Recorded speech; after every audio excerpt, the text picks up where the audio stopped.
चलो देखते हैं, क्या पता वही हो तुम्हारा होने वाला मालिक। आओ चलो आ जाओ। अब होगा दूध का दूध और पानी का पानी। अगर ये प्रताप उतना बड़ा शख्स है जैसा तुम बता रहे हो तो वो इस अश्व पर सवारी करके दिखा देगा, ठीक? जितना और जैसे भी उसके बारे में सुना है, हमारे अनुमान अनुसार वो तो उसके बाएं हाथ का खेल लगता है।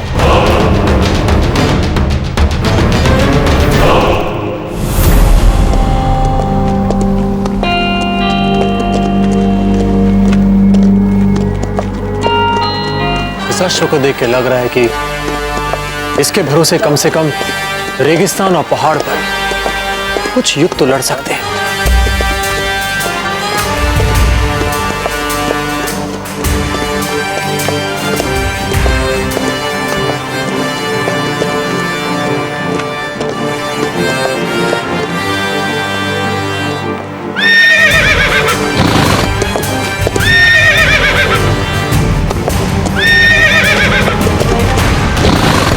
क्या बात है? पहले तो तुम कभी ऐसा नहीं करते थे। अगर तुम इस व्यक्ति के साथ जाना चाहते हो तो साफ साफ सुन लो, मैं नहीं बेचूंगा तुम्हें इसे। हाँ कह देता हूं। शांत हो जाओ, एकदम शांत है।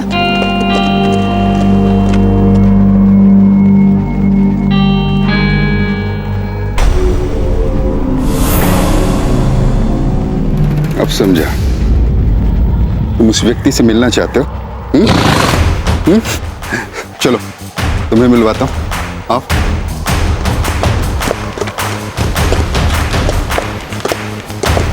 खम्मा गणेशा, एक दृष्टि शश पर डालें।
कितने अश्व विक्रेता हमारे पास आते हैं और अपने साधारण अश्व को भारत का सबसे असाधारण अश्व बताते हैं।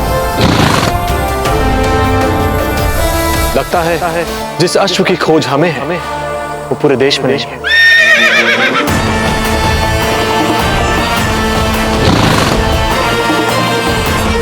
थक चुके हैं अश्वों को देखते देखते। संभवतः लगता है कि ऐसे अश्व का जन्म ही नहीं।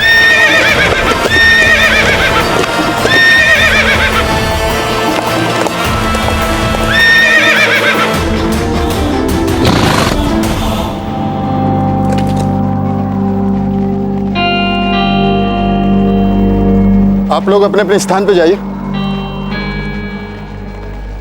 अच्छा श्रीमान, ये बताइए कौन कौन से गुण चाहते हैं आप अपने अश्व में?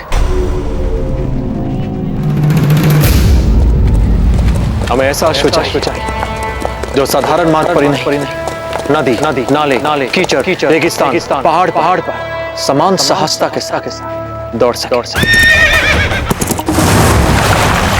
हमें ऐसा अश्व चाहिए जो आवश्यकता पड़ने पर बिना खाए कई दिनों तक दौड़ सके।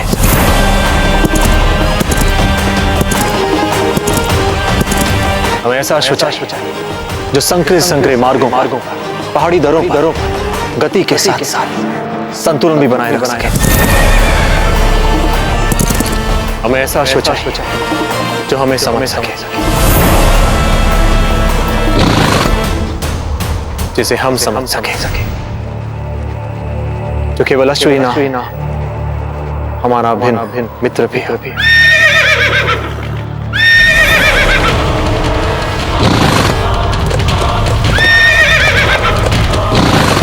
हमें ऐसा अश्व नहीं चाहिए जो हिन हिना के नखरे दिखा। माना कि बहुत हट्टा कट्टा और कसीला है और नखरे कुछ अधिक ही दिखा।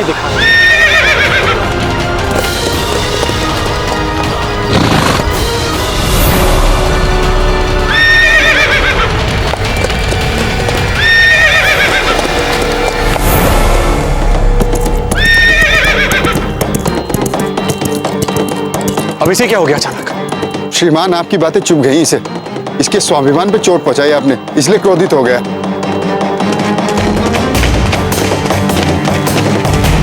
अरे भाई, ये घोड़े को क्या हो गया?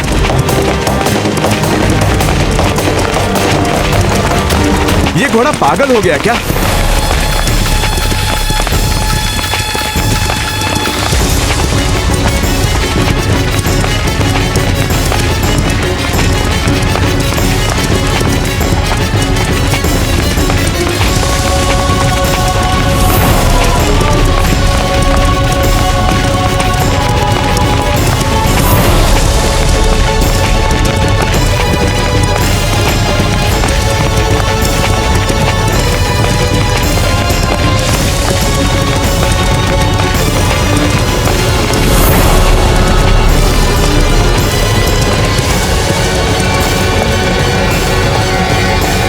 रुको, शांत। अब तुम चुपचाप खड़े रहोगे, समझे? पर्वतदास, हमें तुम्हारे सेनापति से खौफ ज्यादा होने की कोई जरूरत नहीं है। हमारे मुकर्रर इम्तिहान में ये नाकाम रहा।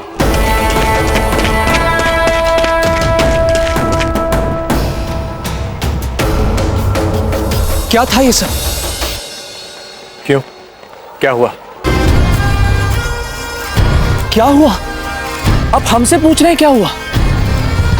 अपनी गरिमा का कोई ध्यान भी है या नहीं आपको? अरे सेनापति बनाया आपको बाईजिलाल, और वो भी सबके सामने, और विशेष रूप से हमारे सैनिकों के सामने, जिनका नेतृत्व करना है आपको युद्ध भूमि में, और आप एक साधारण अश्व नहीं साध पाए।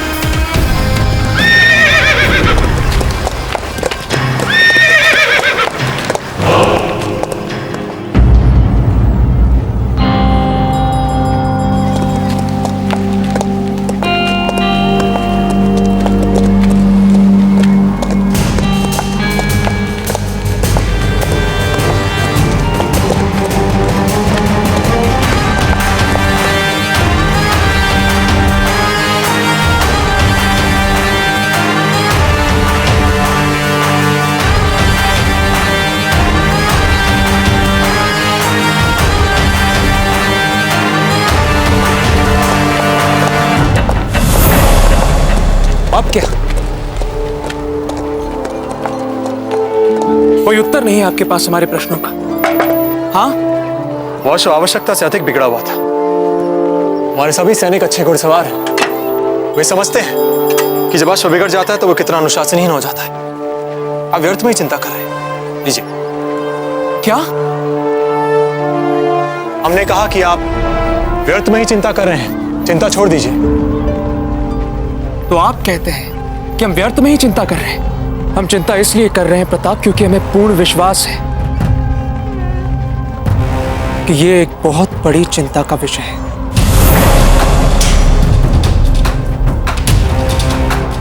आप कहना क्या चाहते हैं? खुलकर कहिए। मित्र, हमें नहीं लगता कि आप सेनापति के उत्तरदायित्व के लिए उपयुक्त थे। क्या आपका यह विचार उस बिगड़े हुए अश्व को नहीं साधने से है, या फिर आपकी जो हमारे प्रति व्यक्तिगत समस्याएं हैं इसलिए? हाँ,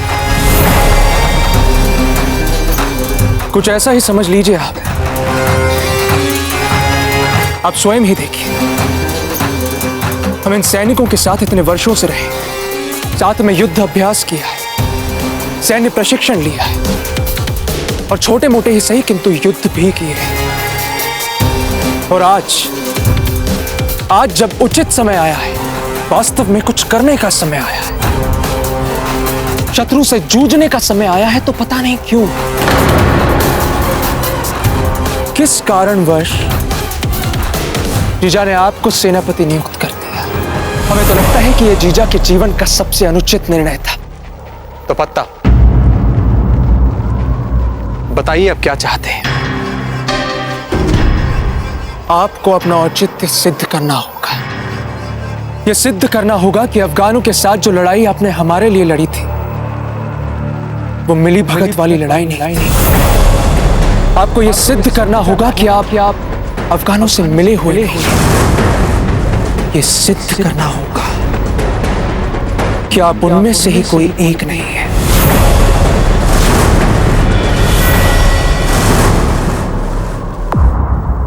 भीमा ने मरने से पहले कुछ उगला तो नहीं?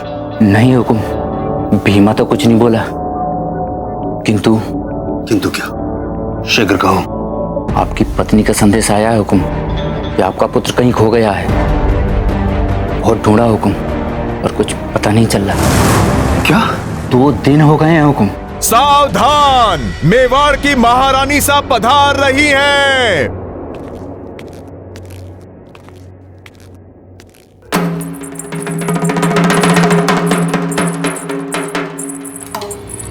खमागणी रानी साहब,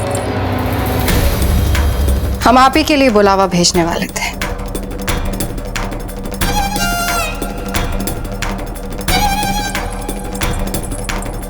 इसे लेकर तुरंत बिजोलिया के लिए रवाना हो जाइए। ये संदेश कैसा रानी साहब, और किसके लिए? थमन सिंह जी, आप ये समझ लीजिए कि आपकी की हुई सारी भूलों को सुधारने का यह अंतिम अवसर है। राणा जी की मोहर लगा हुआ राज्यादेश है ये, जिसके अनुसार आपको एक सैन्य टुकड़ी लेकर अपने नेतृत्व में बिजोलिया लेकर जानी है। किंतु राणा साहब मान कैसे गए इस राज्यादेश के लिए? ये जान के आप क्या करेंगे? आप उतना ही कीजिए जितना आपसे कहा जाए। इस बात का ध्यान रहे कि इस बार कार्य सफलतापूर्वक होना चाहिए। क्षमा कीजिए महारानी साहब, किंतु हम कुछ दिनों बाद ही कहीं जा सकते हैं। और वो क्यों? क्योंकि हमारा पुत्र खो गया है और हमें उसे ढूंढना है। थमन सिंह जी, आपका इतना दुस्साहस कि आप हमारी आज्ञा में आनाकानी करें, राज आज्ञा में आनाकानी करें। आप अच्छी तरह से जानते हैं ना कि 1-2 दिन का विलंब हमारी सालों की तपस्या पर पानी फेर सकता है। रावत जी को पहले ही संदेह हो चुका है कि बिजोलिया को लेकर यहाँ कुछ अनुचित चल रहा है। ऊपर से कुंवर प्रताप वहां जा पहुंचे। आप चाहते क्या है थमन सिंह जी? हम एक और क्षण विलंब नहीं कर सकते। थमन सिंह जी, शांत हो जाइए रानी माँ। समस्या क्या है?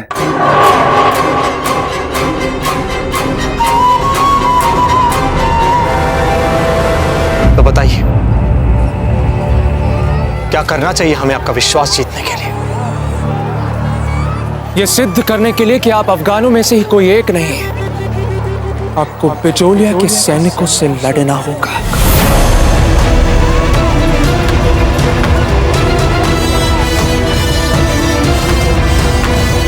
मान्य है।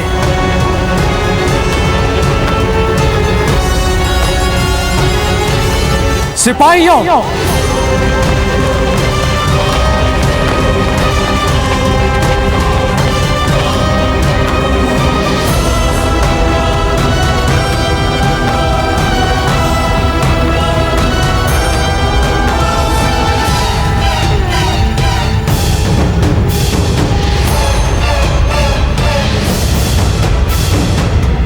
सिपाहियों, आप सभी हमें मेरे के उस खुले भाग में मिलिए।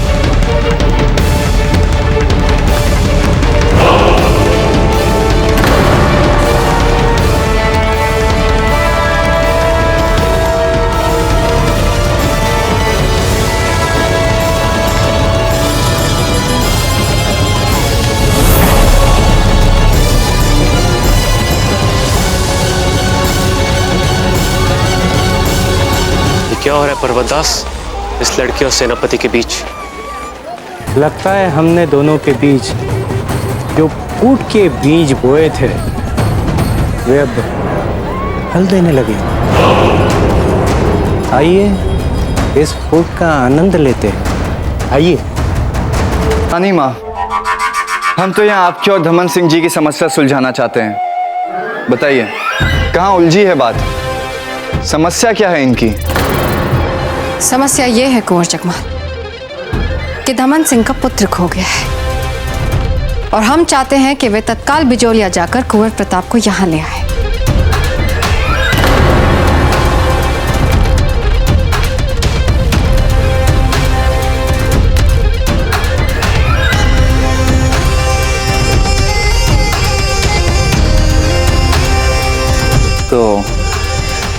हो गया है आपका। तो आप इतनी चिंता क्यों कर रहे हैं धमन सिंह जी? आप तो हमेशा से ही रानी माँ के विश्वास पात्र रहे हैं ना। हर आदेश माना है आपने उनका, हर कार्य भी पूरा किया है। तो फिर आपके पुत्र को हम ढूंढ लेंगे। आप सिर्फ जो रानी माँ कहती हैं वो करते जाइए। रही चिंता आपके पुत्र की, उसके लिए हम हैं ना। देख क्या रहे हैं हमें धमन सिंह जी? कहा तो आपके पुत्र को ढूंढवा देंगे, होगा यहीं कहीं चित्तौड़गढ़ में। ये छोटी छोटी बातों के लिए चिंता करना, वो भी हमारे होते हुए, आपको शोभा नहीं देता। क्या आपको हमारे सामर्थ्य पे संदेह है?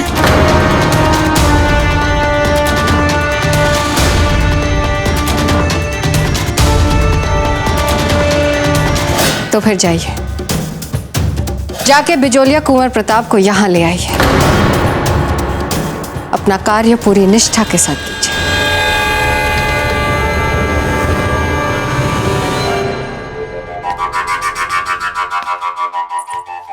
किया क्या है आपने कुंवर चकमा? आप घबराइए मत रानी माँ, हम सदैव आपके साथ हैं। आप बस हमारा विश्वास कीजिए, केवल विश्वास।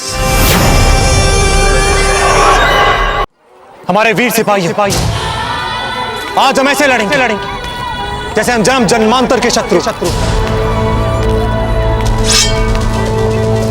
निकालिए अपनी तलवार, वार कीजिए। हम आप पे अपने हथियार नहीं उठा सकते। आप हमारे सेनापति हैं।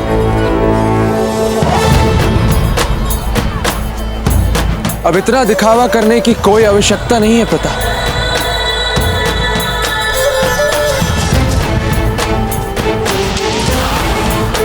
हम आपके सेनापति हैं, तो हमारे आदेश का पालन करना आपका परम कर्तव्य है। सिपाही सेनापति से कभी प्रश्न नहीं करते, वो आंख मीच कर पूरी निष्ठा के साथ हर एक आदेश का पालन कर। और हम आपके सेनापति प्रताप आपको यह आदेश देते हैं, उठाइए तलवार, वार कीजिए।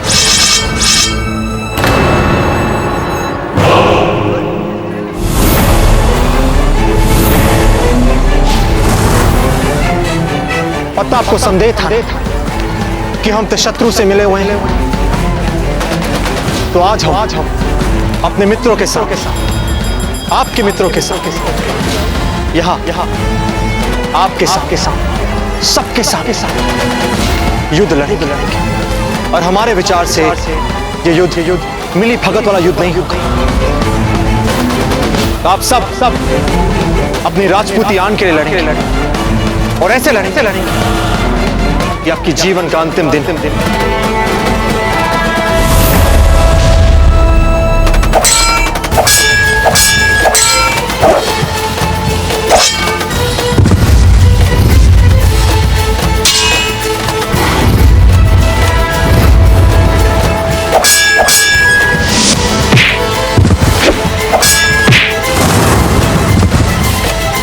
क्या कहा था हमने आपसे इसके बारे में?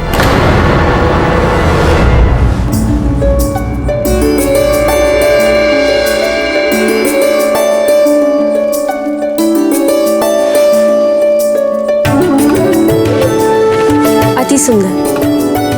अब आप लोग भी मेले में अपनी दुकानें लगा सकते हैं। दूर दूर से आने वाले बाहर के लोगों को भी तो पता चले कि बिचौलिया की स्त्रियों के हाथों में भी कला है।